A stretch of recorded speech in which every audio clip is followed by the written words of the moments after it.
عزیز طلباء اور طالبات اور ناظرین،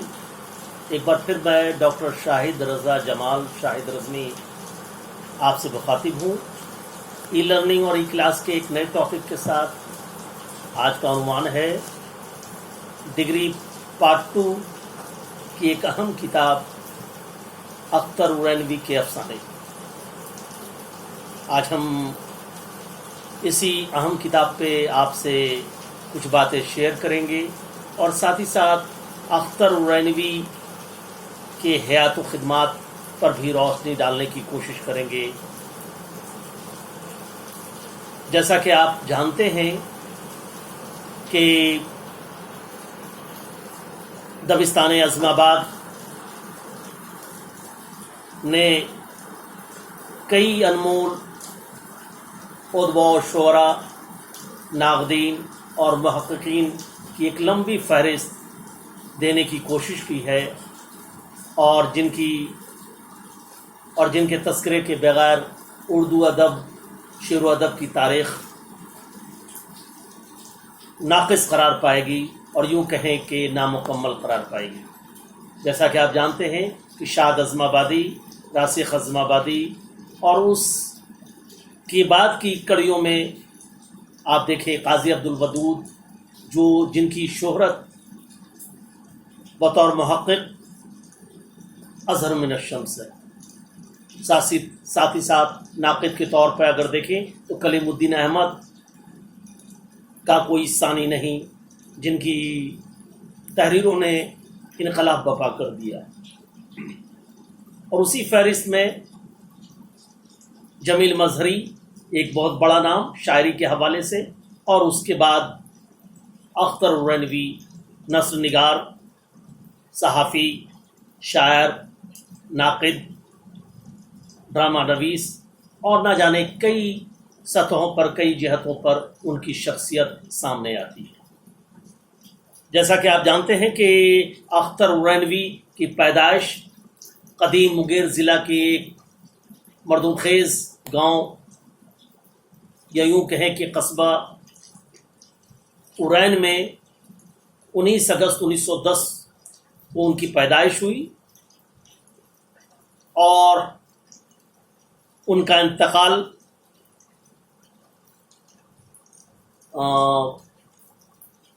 30 مارچ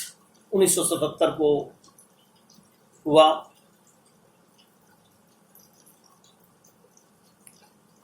اختر ارینوی کی شخصیت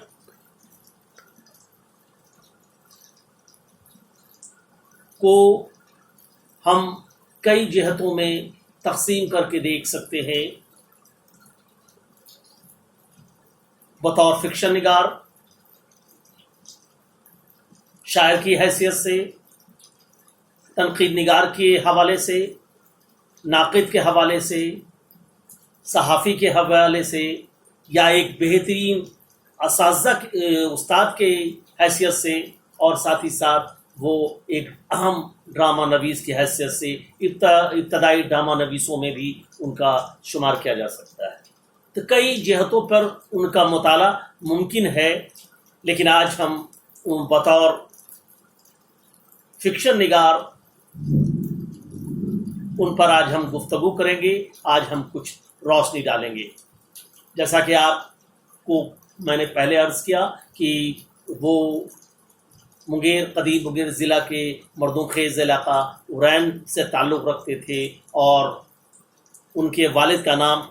سید وزارت حسین تھا، اور یہی وزارت حسین جو علی گڑھ کے تعلیم یافتہ تھے، اور انہوں نے بھی اپنے زمانے میں ایک بہت اہم لیکن متنازع کتاب لکھی جس کا نام میراث الجہاد ہے، جو 1905 میں منظر عام پہ آیا اور جو فرقہ احمدیہ سے متعلق ہے۔ خیر، یہ برسبیل تبصرہ یہ باتیں یہاں پہ میں نے آپ تک گوش گزار کرنے کی کوشش کی۔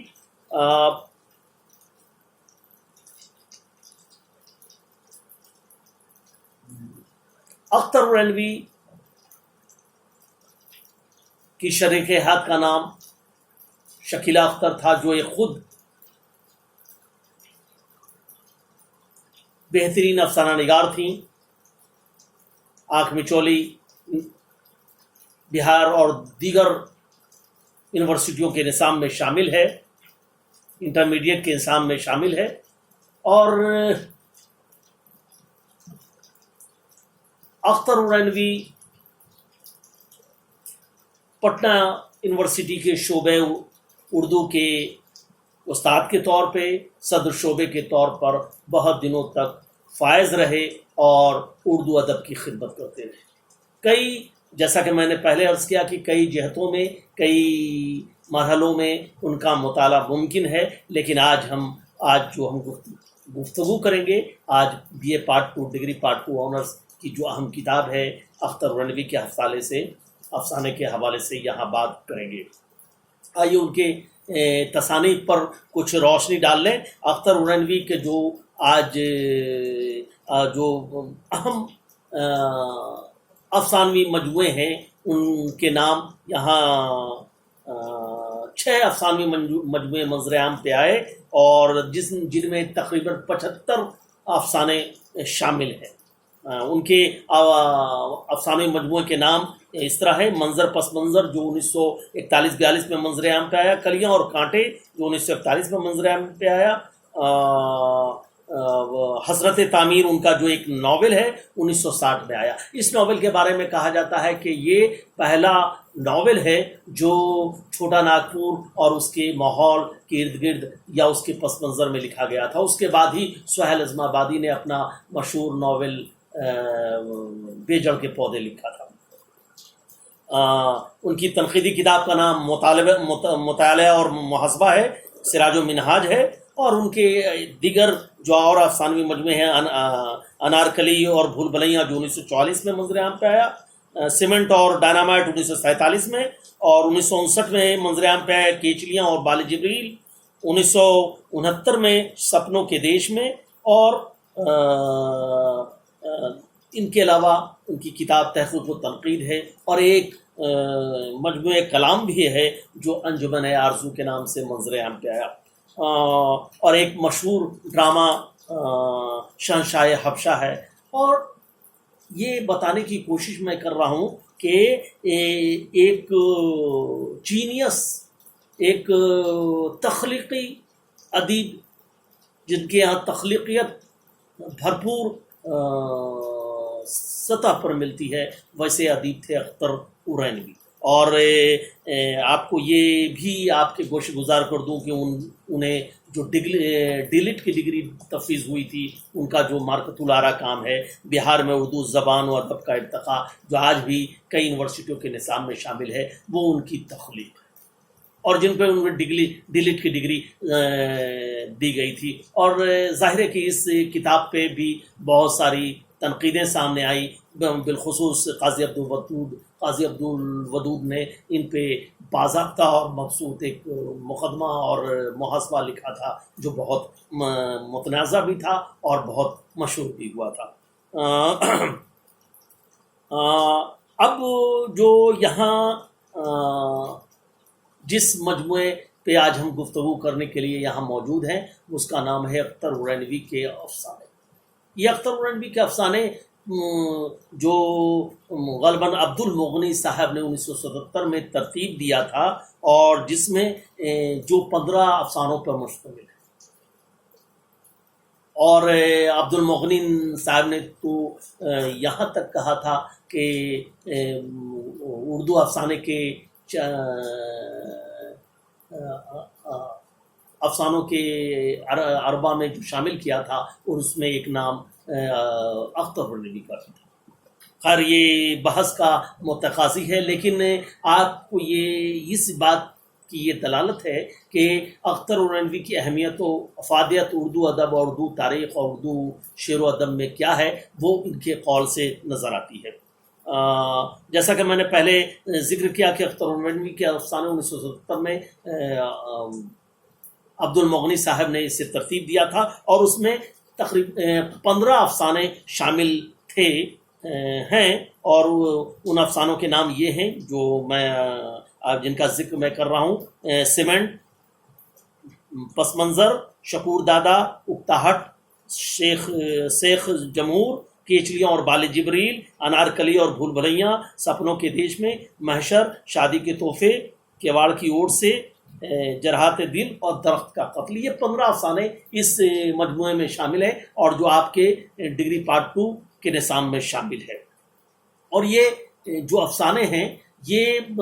مختلف مجموعے میں کا حصہ رہے ہیں، جیسے مثال کے طور پر کلیاں اور کانٹے میں شامل افسانے شادی کا تحفہ اور شکر دادا وہاں سے لیا گیا ہے، کیچڑیاں اور بال جبلی سے اکتاہٹ اور سیک جہور لیا گیا ہے، سیمنٹ اور ڈائنامائٹ افسانے سیمنٹ اور ڈائنامائٹ مجموعے سے لیا گیا، سپنوں کے دیش کے مجموعے سے سپنوں کے دیش میں، اور جراحت دل وغیرہ۔ یہ مختلف مجموعوں کا ایک مرکب تیار کر کے عبد المغنی صاحب نے ہم طالب علموں کے لیے، ہم اردو کے بھائی خواہوں کے لیے، اردو کے جو اختر اورنوی سے جو ان کے فین ہیں، ان کے چاہنے والے ہیں، ان کے لیے ایک بہت خوبصورت گلدستہ بنا کر پیش کرنے کی کوشش کی تھی، اور اسی میں بہت سارے ایسے افسانے ہیں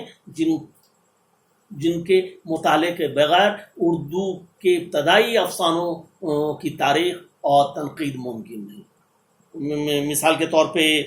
اکتاہٹ، شادی کا تحفہ، شکر دادا، سیک جہور،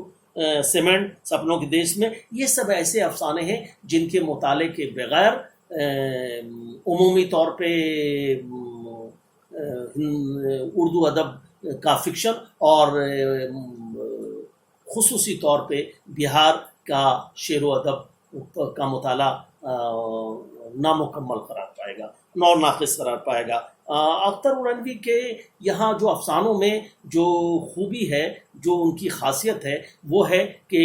ظاہر ہے کہ وہ سائنس کے اسٹوڈنٹ تھے، اور ان کی یہاں نہ صرف سائنس سے لگاوٹ اور سائنس سے انسیت کا پتہ چلتا ہے، بلکہ تاریخ سے ان کی انسیت کا پتہ چلتا ہے، ان کی تحریروں سے، افسانوں کے جو کرداروں کی زبان ہے یا جو ان کے اقتباسات ہیں، اس میں تاریخ بھی، فلسفہ بھی، عمرانیات بھی، نفسیات بھی، تمام چیزیں سامنے آتی ہیں، اور چھوٹے چھوٹے موضوعات جہاں مڈل کلاس فیملی کی کشمکش بھی ہے، خواتین کی قسم پرسی بھی ہے، کاشتکار اور دیہی ماحول کی عکاسی بھی ہے، وہ تمام چیزوں کو بڑے خوبصورت انداز میں پیش کیا ہے، اور ایک ظاہر ہے کہ طوالت ان کے یہاں زیادہ ملتی ہے، لیکن ان کے افسانوں کا جو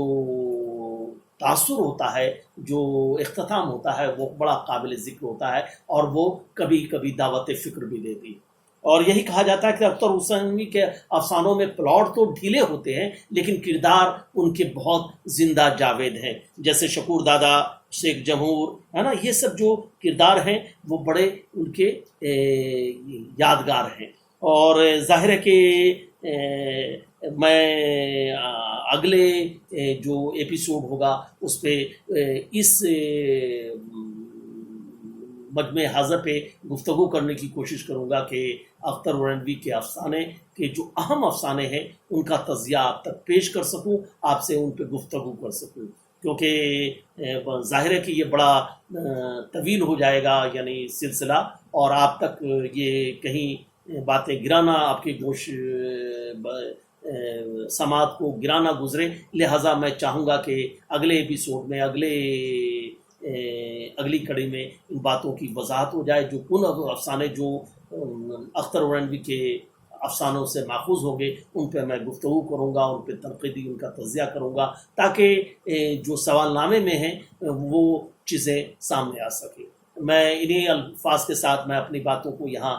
تمام کرتا ہوں، اس اعادے کے ساتھ کہ stay home and stay safe, گھر پر رہیں، محفوظ رہیں۔ آپ ظاہر ہے کہ گھر پر رہیں گے تو محفوظ رہیں گے، اور آپ محفوظ رہیں گے تو آپ کا پریوار محفوظ رہے گا، سماج محفوظ رہے گا، اور دیش ترقی کے راستے پر گامزن ہوگا۔ انہی لفظوں کے ساتھ میں آپ سے رخصت چاہتا ہوں، ایک نئے ایپیسوڈ کے ساتھ، اور اس کی دوسری کڑی کی انشاءاللہ پھر ملاقات ہوگی۔ خدا حافظ۔